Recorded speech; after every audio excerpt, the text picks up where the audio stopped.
হজরত আবু হুরাইরা রাদিয়াল্লাহু তাআলা আনহু থেকে বর্ণিত, হুজুর সাল্লাল্লাহু আলাইহি ওয়াসাল্লাম বলেছেন, আল্লাহ তাআলা বলেন, আদম সন্তানের প্রতিটি আমল তার নিজের জন্য, একমাত্র সিয়াম আমার জন্য, তাই আমি তার প্রতিদান দেব। সিয়াম হলো ঢাল স্বরূপ। তোমাদের কেউ সিয়াম পালনের দিন যেন অশ্লীলতায় লিপ্ত না হয় এবং ঝগড়া বিবাদ না করে। যদি কেউ তাকে গালি দেয় অথবা তার সাথে ঝগড়া করতে চায়, তবে সে যেন বলে, আমি সায়েম, অর্থাৎ রোজাদার।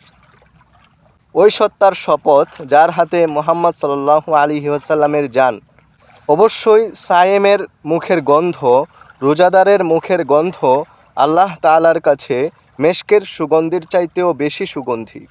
সিয়াম পালনকারীর জন্য দুটি খুশি রয়েছে, যে দুইটি খুশিতে সে আনন্দিত হয়।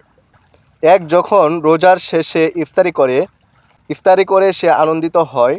দুই, যখন সে তার রবের সাথে সাক্ষাৎ করবে, তখন তার রবের কাছ থেকে সিয়ামের বিনিময় পেয়ে আনন্দিত হবে। সুবহানাল্লাহ। সহিহ বুখারী।